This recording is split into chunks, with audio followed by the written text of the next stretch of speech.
He's always hit me up on Instagram. I want to bring this question to the airways because I think it's pertinent to the conversation we're having right now. We'll get to Anthony and Uncle G in just a second here because I want their thoughts on the Dubs and what they should do.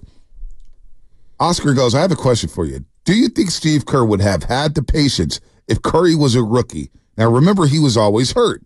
Do you see Kerr being patient with them and letting them be who he became?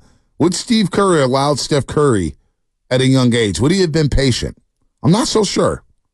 I think part of the appeal why Steve Kerr came because he saw that he had Curry and knew that he could take him to another level. Well, that was it, right? It was between him, it was between that team and the Knicks, right? Because Phil Jackson was obviously the president over there. Obviously, Steve Kerr played for him in Chicago. They were very tight, very close. Yep. And that was the only other team that was trying to woo him away. I want to say the Knicks were not a contender, but they had pieces there. Was Melo still there, I want to say? Yeah. So they had some pieces, but to your point, we'll never know. But I'm interested to see Steve Kerr, and I don't know how long he's going to stay with the Warriors. If he's going to stay, I know he signed a contract extension. If he does have to kind of retinker, retool, and start from scratch, how that is going to look. Because that's something that Phil never really did. Yeah. Phil didn't do that. He went to win now teams. Yep. He got a Pau Gasol in with Kobe late. Well, he stuck with the Lakers during those tough times with Smush and all them. And I was like, yo, we need a guy. He left when Tomjanovich He did leave. Tomjanovich came. Yeah. So, he did leave. And then they made the Kobe big trade. ran everybody out. Yeah. Correct. So they had that first-round series against the Suns. It was awesome. It was one of the great first-round series. I think of that Kings one last year at the Warriors. I go back to that Suns, Steve Nash team, obviously Raja Bell and co. Stoudemire. Yep. That was a fun one too. But Popovich, we're seeing that now, right? He's had to do this new iteration, and it has not looked very pretty. Now, you got Wemby. It hasn't. He's got Wemby, but I don't know how long Popovich, he's damn near knocking on 80, I want to feel like. He's in his mid-70s. Well, Wemby just extended his career. Let's see, though. And as long as Popovich is there, though, Bonte, there's going to always be that kind of rumor with Steve Kerr. Yeah. If Steph leaves, could he take who's played there? So. You know who's down there as an assistant, not to cut you off, is no, you're good. Brett Brown. Former Sixers coach. Obviously, he was a longtime assistant with San Antonio, so they always go back to Popovich there. Interesting. Let's see. Coach Bud out there as well. There was something I wanted to ask. 510. City the mobile text line. Are these callers that keep calling to say trade Stephen Curry, but who do you trade him for and who's out there?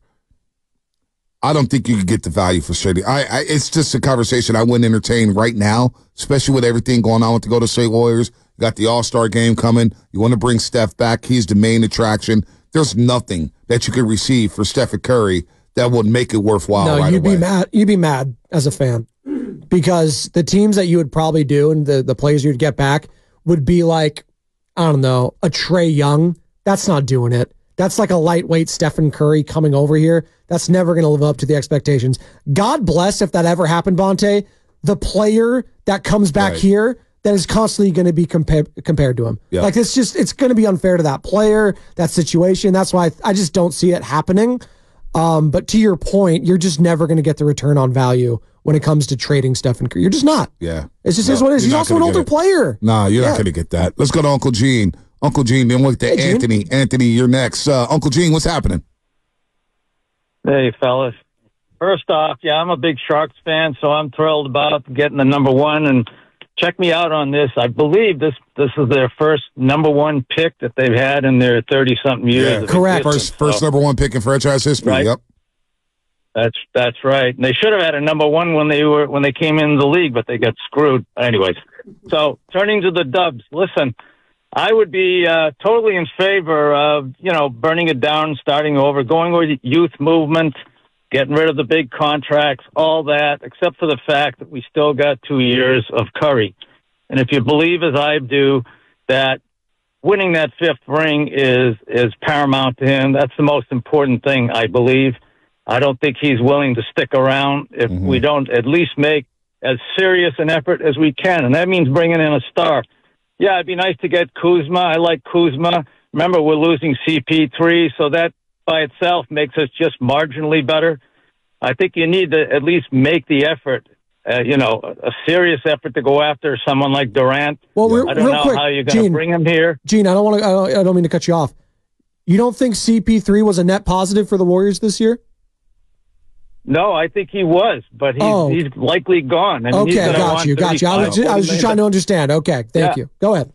Yeah, no. What I'm trying to say is that let's say you bring a Kuzma in, but you're going to be losing CP3, so you get a little bit better. That's not enough. Okay, it's not enough to convince Stefan. I mean, if we have another bad year, even if Lacob goes out there and says, "Yeah, I'm willing to spend whatever to try to win another one and make Stefan happy," but we have another year like this one, I think he's going to be screaming for a trade. And if we or be let go. I once again, I agree with you, Bonte. I don't know what a 38-year-old making $57 million is going to get you. Right. But he's going to want out somehow. So that would be disastrous. That would be disastrous. I think you got to at least make the attempt. Yep. Yeah, good stuff, Thanks, Uncle Gene. Let's go to Anthony. He's stuck in traffic on the Bay Bridge. Hopefully he's driving safely. What's up, Anthony? Hey, man. How you guys doing? Good. What's up, Tone? Good. Hey, thanks for taking my call. We've been talking about getting somebody to ride with Steph here, back half of the season, and now that the season is over. But, it's occurred to me the last couple of days, man, I don't think we need a number 2. We need a number 1. Oh. Because if you look at it, Steph is not a number 1. Steph is a number 2 at this point. And if we don't swing for the fences here, and if we don't get somebody that is a transitional talent, I don't think it's going to get the job done. So when you say he's not a number 1, why do you think he's not a number 1 anymore? I just don't think that he's got the legs. You see how tired he gets at the end of games playing the minutes he's playing, and we've got to have somebody that can take the pressure off of him. And man, there aren't too many of those guys walking around the league right now. Maybe 3, maybe 4. And it's just going to come down to whether or not 1 or 2 of those guys is potentially disgruntled and wants out. Because I don't know how you go get a Joel Embiid and or a Giannis or a Joker, or something like that. That's interesting, Anthony. It's interesting, Anthony. I'm not sure I disagree with you either. Here's Brian Windhorst last week, Spadoni, on First Take about Steph, KD, and LeBron and whether or not they could carry teams anymore. Steph played great. He's going to make the All-NBA team. Yeah. KD played great. By the way, most games KD's played since he tore his Achilles. LeBron played great. All 3 of those guys are going to be on the on the All-NBA team. That means that they're one of the best 15 guys in the league. All 3 of their teams are gone. So what do we take from that? What does that teach us? It teaches us that they're not good enough anymore to carry their teams by themselves. Yep. That's now guys like Jokic. That's now guys like Doncic. That's now potentially guys like Ant Edwards. You guys agree with that? 888-957-9570. That's the number. That's the Xfinity mobile text line. And I see a lot of text here, Spadoni. I want you to get in here. 224. My heart says keep Steph. My head says trade him. Warriors on the surface are in the same situation as the Lakers and Phoenix and Miami. Difference is Steph is homegrown and is a bigger brand individually than his team. I kind of with Anthony on the Bay Bridge. I don't know if Steph's the number 1 on the championship team anymore. Well, the notion, and we just heard from Brian Windhorst there, that they were only the guy that was the reason that they were championship teams. He was the source. No, that's not true for any championship team. You had help. You always have help. You always have help. Michael had Scotty. Kobe had Shaq. LeBron had Dwayne Wade. He has Anthony Davis. Steph had the Splash Bro, Klay Thompson. He had Kevin Durant. Like, you always need help.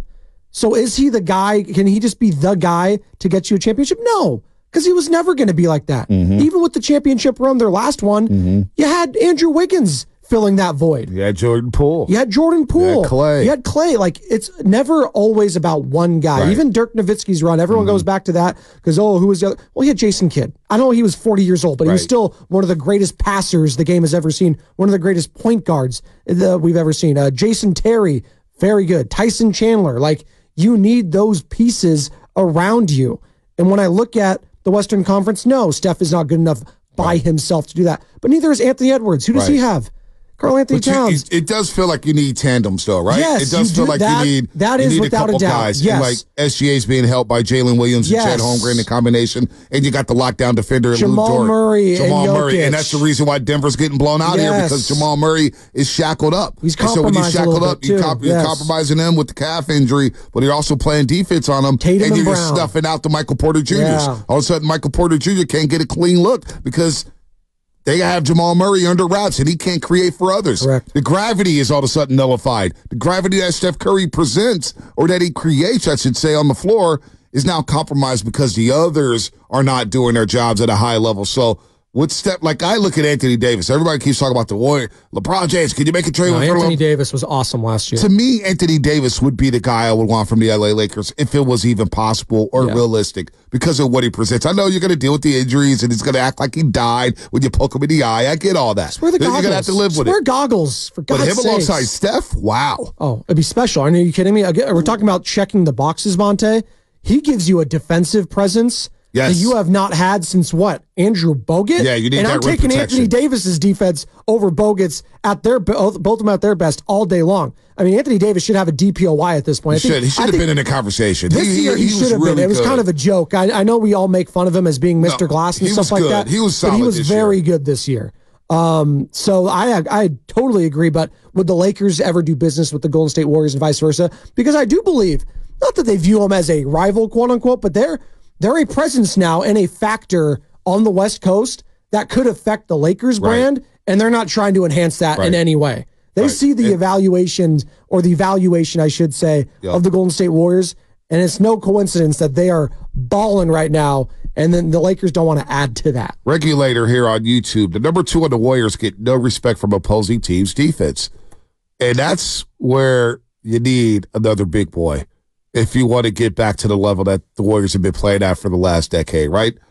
You need somebody who else is, like, as a number 2, Klay Thompson, whether he was the number 2 or not, he's not going to create for others. He can barely create for himself. He needs guys to create for him. That's the limitations of Klay Thompson, especially at this stage of his career. And his defense was always the great equalizer. But you don't have that defense anymore, especially without the rim protection. At least if you have rim protection, you can start to funnel. Like San Antonio, we're able to funnel opponents to Wemby to where they see Wemby and say, boy, I'm not going to shoot this one. Wemby's right here. He's going to alter my shot. So you need some type of sort of rim protection. Real quick on Wemby, there was multiple scenarios this year where there's like a 3-on-1 scenario where there's just 3 guards going at Wemby and trying to dish it to the paint, and he has such a wingspan that they couldn't figure it out, so they eventually had to kick it out to a 3-point shot that was open. They'd miss it, and it's just crazy how that guy can alter a court in a presence like that. Not to say Anthony Davis is that long, but he alters and changes things. Right. Just look at that series last year against the Warriors. Yep. But you're looking at all these teams that are left. Boston, you got Jaylen Brown, you got Jason Tatum. Minnesota, you got Kathmandu, Karl Anthony Towns, you got Naz Reid to go alongside Anthony Edwards. And then you got Mike Conley Jr., who's a veteran. Who's Gobert there, missing games and still winning. Right, still winning by 20. You know what I'm saying? Dallas, you got Luka and Kyrie. You know, you at least have to have 2 dudes. And you look at the New York Knicks. They've got Brunson dropping 40 every game, but you're getting contributions from Dante DiVincenzo and Josh Hart. Now, they just suffered a big injury. But Mitchell Robinson is going to be out for 6 to 8 weeks. That could alter that entire series against the Indiana Pacers. That's a lot on Hartenstein to step up here and play heavy minutes. And you don't have Obi Toppin now. He's playing on the other side. So having these tandems, having 2 big boys like Cleveland, you're looking at the Cavaliers, you have Donovan Mitchell, but you have an inconsistent Darius Garland right now. Correct. That's going to hinder the Cavaliers from advancing to the Eastern Conference Finals. So you need at least 2 big boys. We got to start right there. And right now, do the Warriors have 2 bona fide guys? And I was talking to Bully about this probably last week. In the playoffs, on your team, you need at least 2 20-point per game scorers. It's like the minimum. You have to have it. Whether or not you can say he's not a star or whatever, but you got to have at least 2 dudes who can get you at least 20 a night. And Andrew Wiggins was that guy for the Warriors a couple years ago when he was an all-star and he made that incredible run. He was going up against the likes of, John Moran at times, Luka Doncic, all these stars in the West. Hell, and then in the finals, whether you're switching on to Jaylen Brown or Jason Tatum, he was handling those guys. And it was incredible. But it also kind of, after that run, he was so good, I think it clouded the fact that team didn't have a true number 2. He was in that time frame.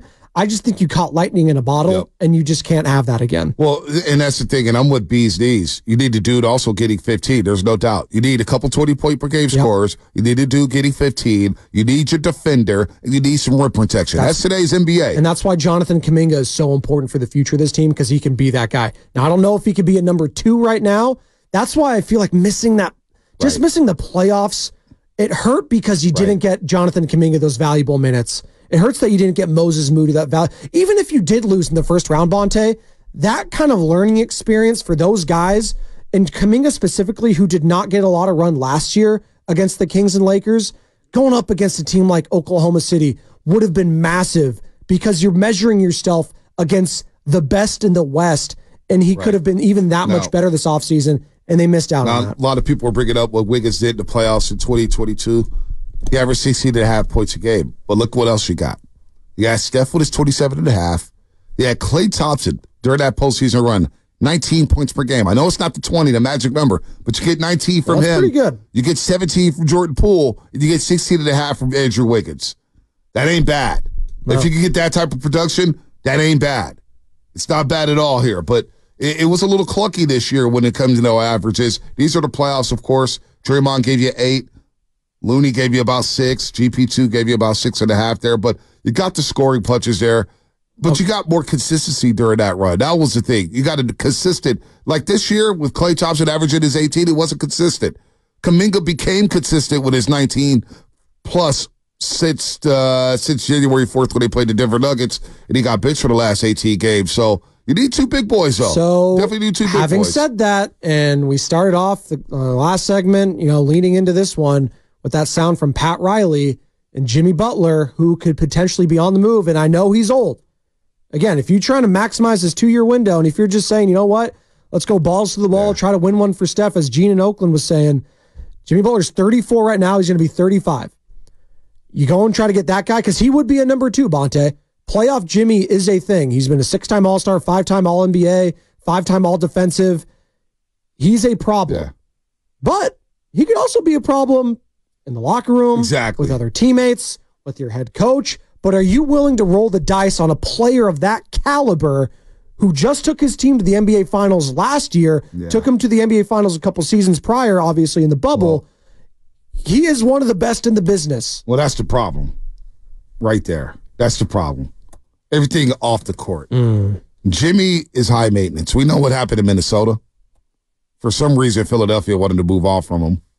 I'm out on Jimmy Butler. He's going to be 35. Yeah, he's going to. No, I'm out on Jimmy.